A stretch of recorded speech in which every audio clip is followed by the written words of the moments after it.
My future mother-in-law just called me up on the phone to tell me something absolutely devastating that's going to change my entire year.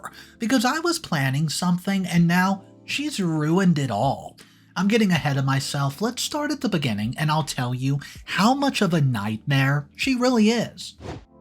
My father-in-law and my husband got into a physical fight now, and he's threatening to disown my husband.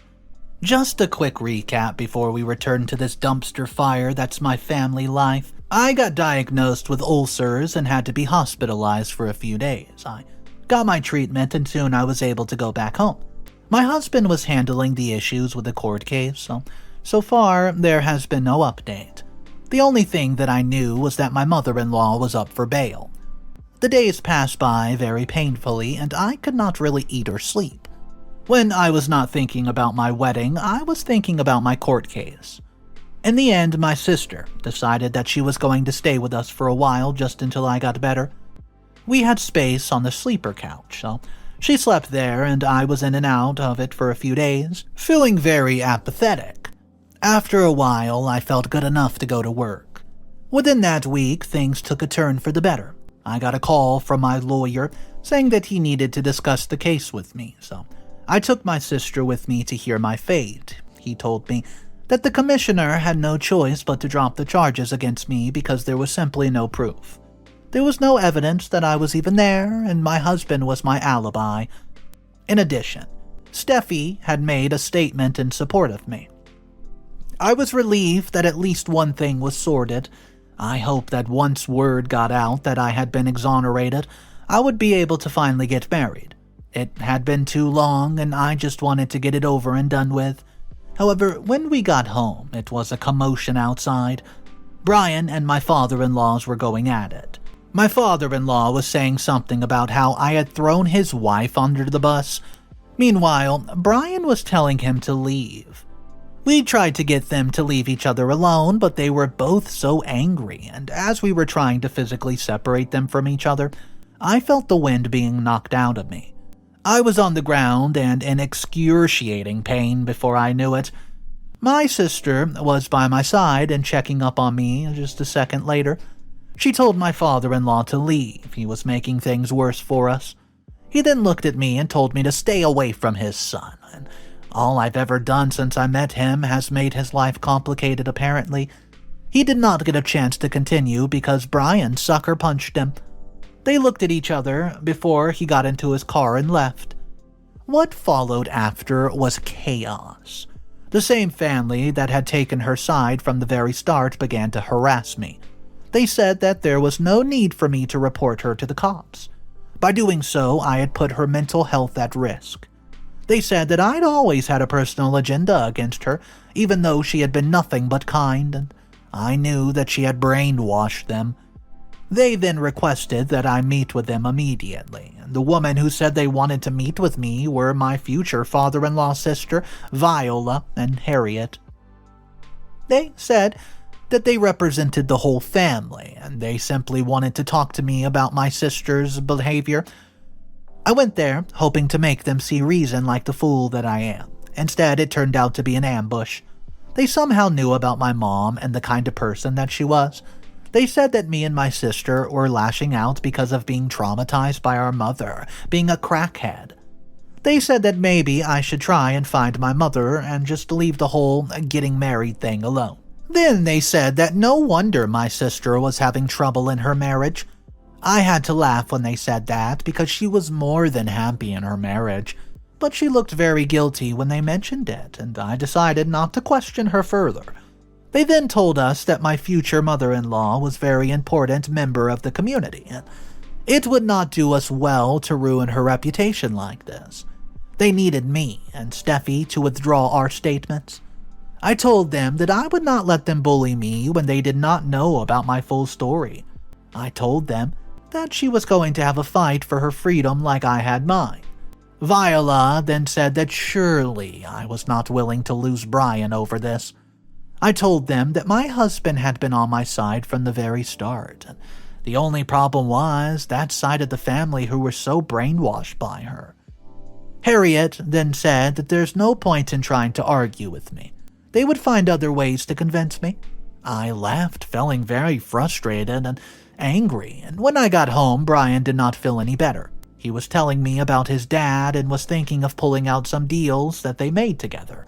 If he did that, then Brian would be financially screwed. So he was actually threatening just to disown his son so that he could save his wife. It's very sad that he was so blinded by this woman and what she was capable of. Update number 1. Guys, there's been an update on the situation. My mother-in-law has been released on bail, and the case is still pending. On the other hand, my sister has just dropped a bombshell on me. She has just told me that she's been in contact with our biological mother and giving her money. Her husband found out and is not a fan of her enabling this behavior. I told her to leave, go back home. I cannot handle her lies right now. There's just too much going on. Now my mother-in-law's definitely out of jail, and I'm afraid about what she's going to do to me. On the other hand, my fiancé's being threatened by his father. He could lose all his money if he does not leave me and support his family. Here I was, thinking that he's financially independent. Turns out that his money is tied in with his father, and to be honest, I think that he should just let his father pull out if he wants to. Why is he the one who has given in all the time? We've been discussing this at length, and we've taken the fact that we want to get married into consideration as well. He thinks that there's a legal way that he can prevent his dad from taking everything away from him. After all, he worked hard for that money and contributed towards its growth, and I'm hoping that we will be able to sort it out. At the moment, I'm ignoring my sister's calls. She has really made me so mad. I mean, why has she been supporting the woman who left us with nothing? She is like that. She's too good for her own good, and that gets her hurt every single time. I'm so tired of her behavior, and I wish that she would just stop. Now, I have to face the woman who abandoned me all those years ago. The woman who should have protected us when we were dying of hunger. Instead, she was a coward. Now she thinks that she can come back into our lives and act like nothing has been happening. I agree with my sister's husband. Indy has no obligation at all to help out our mother. For all I care, she can rot on the streets. She chose to leave us alone, and we don't even have a father. We have no desire to look for him, just like we had no desire to look for her. While I cannot control all that's happening with the case and with Brian, there's something that I can control, which is her access to my life. She's not going to be part of my or my sister's life, and I'm going to banish her out of the city if I have to. I'm done being a doormat and letting everybody just step on me. I'm going to get her out of my life. Update number 2. If there's one thing I've learned, it's that there's always a rainbow after a storm.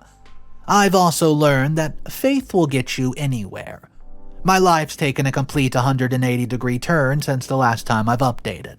Guys, I was angry, I was bitter and scared, and I was so sure that I was going to throw in the towel due to the extreme challenge that I was facing, but all of that changed. When I met my mother, she told me that I had to meet her at a local police station. When she told me that, my blood pressure skyrocketed. She had been around for a few weeks and she had already been arrested, but I calmed down and drove to pick her up. The first thing she told me was that she was not in trouble with the police and she was helping a friend. She had not changed since I last saw her. She had a lot more wrinkles and she had gained some weight. She looked healthier though. I had one job that day, and that was to tell her that I wanted her to leave us alone. She told me that she had so much to tell me about from the years that she was away, but I did not want to hear it. All I wanted was for her to be very far away at this moment. Still, I sat and listened as she told me about where she has been, and, well, her life had been pretty good. She was happy, thriving. She was also doing a few jobs in IT and security, and yeah, I guess I was happy for her, but I wanted to know why she had borrowed money from my sister. She told me that she was in the process of paying back the money. So, she wanted to register her own business so that she could work in this part of the country.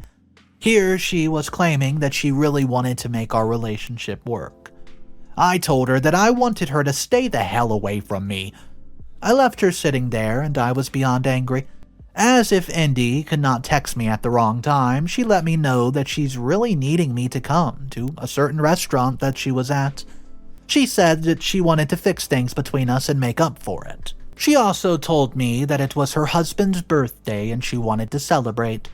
I told Brian to join me, and he said that he was in a meeting with the lawyers. So then I went to the restaurant even though I did not want to.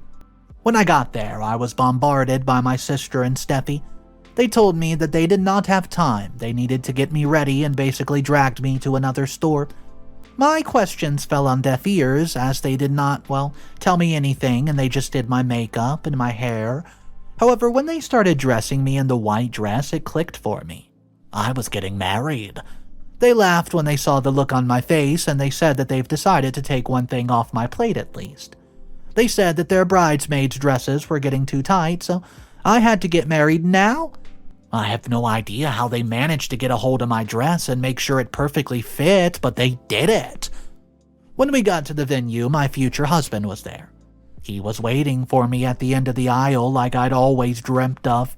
Everything went by in a blissful blur, and when we were married, for those brief hours, I did not think about my mother-in-law or even my biological mother. I was happy, finally marrying the man of my dreams. He also told me that he had a surprise for me. He was signing over his share of the investments to me, which would make it even more complicated for his father to pull out. He told me that he worked it out perfectly with our lawyers, and his father could not do anything to him. We then went to the hotel, which had been booked in advance, and we spent 2 days there. Those were the 2 happiest days of my life. I did not think about all the problems that I've been waiting at back at home, and when I turned my phone on again, it was filled with congratulations from the people who had seen our wedding photos. The most surprising of all was a message from the police commissioner, where he said that he was so sorry for hassling me. I got acquitted weeks ago, so why was he only finding time to say sorry now? I ignored it and went back home, where I was not ready for the news that I've received. My mother-in-law had just been sentenced to 5 years in prison with a fine for vandalizing property. The footage from the venue had a miracle, and it's been recovered by a person who was working in the police department of the IT. My mom, so that was why she had been there, huh? Imagine my mother working with the police. It had to be a joke, but it appears that it was not. I had to call her so that she could explain to me how she knew about this and how she got a hold of the footage. She was more than happy to sit down with me and explain what had happened. She had come back into town after 2 years of full soberness. She was doing IT and cybersecurity work on a freelance basis. She got approached by our commissioner, who was having a hard time recovering the footage. It was difficult, but she managed to recover the footage, which showed my mother-in-law acting all alone. An evaluation was done on my mother-in-law, which concluded that she did not have any mental health problems. She was definitely sane when she destroyed the venue to hurt me. With the newfound evidence that's come to light, there was no choice but for them to find her guilty and sentence her. All this happened while I was out of town, and my mother and sister did it so that she would come after me. They did not trust her around me, and there's no way this was true. I had to see her. So I've decided that I'm going to be one of her first visitors. I sure hope that they've not given her an orange uniform, because it's not her color. Update number 3. I've just been to see my mother-in-law in prison. She could not believe that she was in jail and that her trick had not worked. I told her that it's because she did not think it through. She was so blinded by her hatred for me that she was willing to get into trouble with the law and feign madness. That has had a very adverse effect on her. None of the family members who used to support her have come to see her at all. All of them have distanced themselves from her and have apologized to me. The person who, came with the biggest apology of all was my father-in-law. When I saw him, he looked so sorrowful that he was about to cry. He told me that he loved that woman as much because after his late wife, he did not think that he could love again. She had come into his life and shown that she could be a good mother to his son.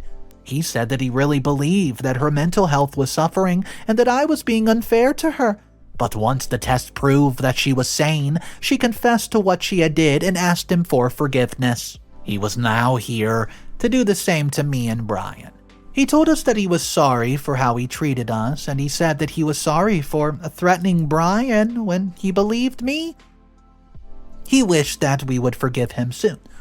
He was also sad that he missed the wedding due to being so pig-headed. It was easy for me to forgive him despite all that he did. I understood that he had blind love. It's just like how Brian stood with me throughout the whole ordeal. When you love somebody, you'll not want anyone to harm them. Now he says that he's going to divorce her, and he does not know who she is anymore. Who really knows who Miss T is? I mean, come on, even if I do not know. When I sat across from her today, she was so angry. If she had a chance, I'm sure she could have torn me to pieces. Her hatred for me has not subsided since she's been arrested. It's actually gotten way worse. It's a good thing that she's away from society so that she cannot hurt anybody. I'm left with a harrowing feeling in my belly. I feel so empty, so apathetic. I don't know if I'm relieved or if I'm still scared. It doesn't feel like she's locked up. It feels like she's still here, wanting to ruin my life. Update number 4. Wow, this woman will stop at nothing to get what she wants. What she has done this time has truly shocked me and the entire family. We did not think that she would go so far just because she did not accept defeat. Thank goodness she did not succeed. She had, however, earned herself more time in jail. So what happened was that the family members who had been helping her all along withdrew their support for her. Even financially, they refused to help her when she was in prison. They truly were fair-weather friends because they only wanted to distance themselves from her once she had been convicted. My father-in-law filed for divorce and she got nothing at all in the settlement. Her own daughter disowned her, and she was left with nothing. Nobody went to visit her anymore and she simply ceased to exist. That was until 6 months later. She was being moved to another prison due to some reason, and her daughter was notified because she was the only person that she had. Somehow the security was not tight enough and my mother-in-law managed to escape. The police put out an alert for her and everybody tried to find her. My husband sent me to stay with my mother just until they found her. He was afraid that she would get to me and do something to me. He had nothing to worry about because I was not the target. The target of all this was no other than my father-in-law. She snuck into the house while he was asleep and she poisoned him. She then took money that was in the safe and ran away. A neighbor saw her and called the police, but she had already gotten too far. When the cops entered the house and looked at my father-in-law, he wasn't breathing. Well, they managed to get him to the hospital and started a treatment.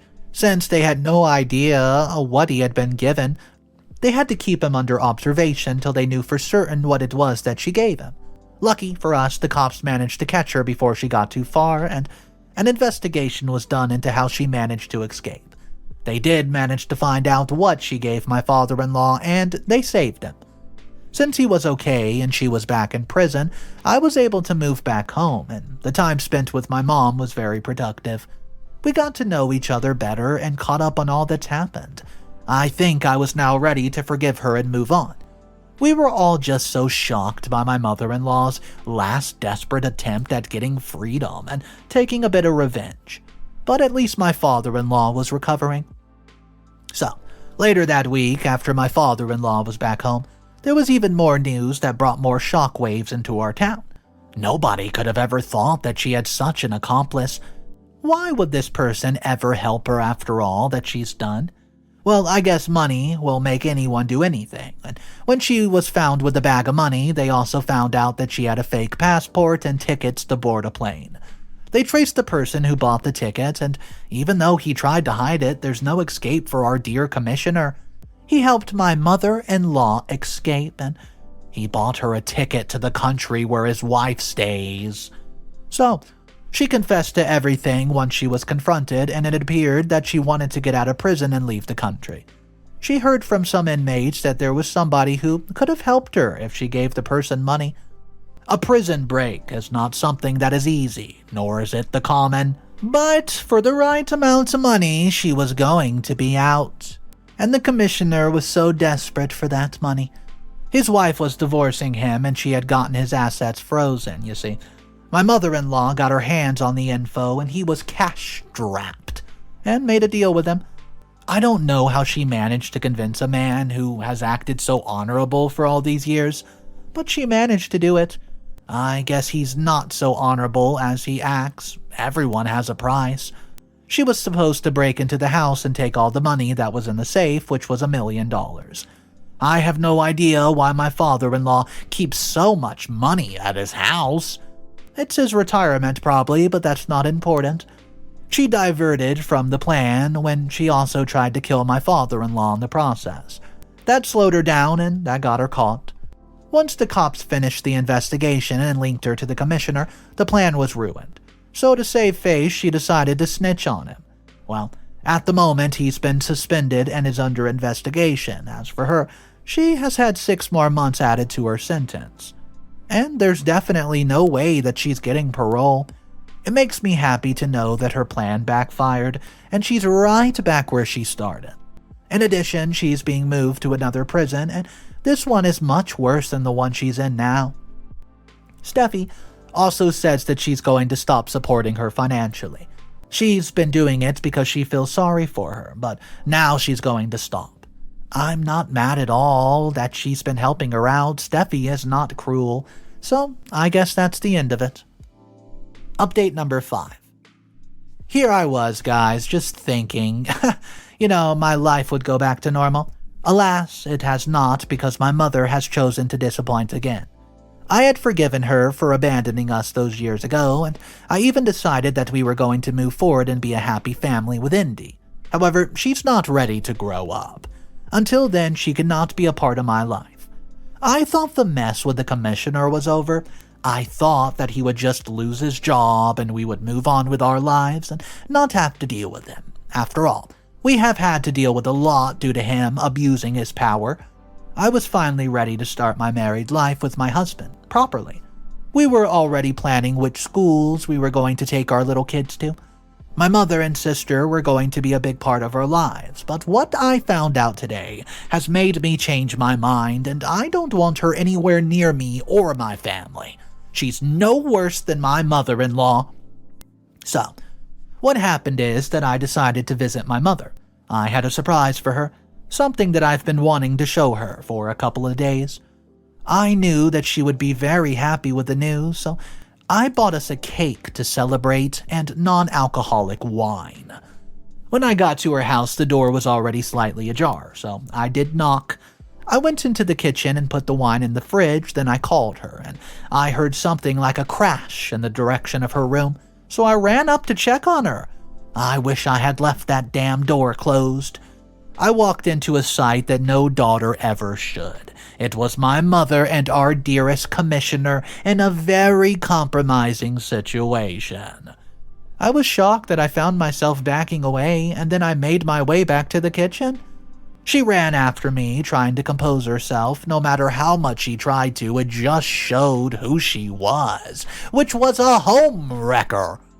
The commissioner, on the other hand, followed her, and then he started to speak. I told him to shut up, because I'd already lost all my respect for him. My mom tried to explain, but I just took the cake and showed it to her, and it read, "Congratulations, you're going to be a grandmother." My mom starts jumping up and down with joy, asking me so many questions, and I let out a disappointed sigh and threw the cake in the trash. I had just lost my appetite. I could have saved it, but every time I looked at it, I got a flashback of the past few minutes. When I turned around, he was gone, and she was trying to explain to me. I told her that I did not need an explanation from her. I was just very disappointed that she would pick a married man who had conspired with my mother-in-law. She then tried to turn it around, claiming that I was being too hard on her and that she also needs a bit of happiness. I told her that if anybody found out about this, we would be the laughingstock of the town. This was her pattern: get with some no-good man, fall back into substance abuse, and then leave. She did it so many times when I was young, until one day she did us all a favor and didn't come back. I moved to walk past her, but then I caught myself looking at something. There were empty beer bottles, right there in the garbage. Yet here she was, claiming to be sober. I told her that she needed to tell Indy before I did. She was back on her old tricks, and she was bound to break our hearts again, and I've just come home, and I've been discussing leaving this town with my husband. I don't think I want to see her ever again. Update number 6. Final update. So, I was very upset by what my mother did. She did not tell my sister what she did. Instead, she lied to her and told her that she got another gig in another town. I told my sister the truth long after she was gone. I then softened the blow by telling her that she was going to be a naught. The news lightened the mood, and she was not so dejected. Ever since my mom left, my life has been so much better, and I've been calmer. I've been focusing on the little one that's growing in my belly as well as my husband. In addition, I've also been helping Steffi plan her wedding. Our Steffi is getting married to her longtime girlfriend in less than 3 months. It's a bit of a rash wedding, but she's happy about it and very eager to get married. In addition to that, the police commissioner has been replaced. In his position, they have put somebody else, and I hope the new commissioner will have much more integrity than the last one. Now, disregard our commissioner spending most of his time in the bars. His son Alex ended up leaving the country and going back to his mom. From what I've heard, his divorce is being finalized. I'm disappointed in him, but I think he's more disappointed in himself. He had everything going well for him, but his ego got the better of him. He abused his power, just like my mother-in-law did, and he lost all that he had, which was his family. So this story might be one of the craziest family dynamics that we've seen in quite some time. What about that police commissioner, though? I mean, I could not believe that this commissioner was making his rounds throughout the family of OP. That's one of the parts I did not see coming. Let me know in the comment section down below which of this story, the parts of it, you did not see coming yourself. My name's Mr. Reddito for the people new here, and I narrate stories every single day, similar topics, inheritance dramas, in-law disputes, mother-in-law problems. Those are where the stories get really crazy. We also have Bridezilla stories, Karen and the Wild dramas, HOA disputes, so many different stories, so hit that subscribe button. Remember, it's cool to be kind, and I'll see you tomorrow. Peace.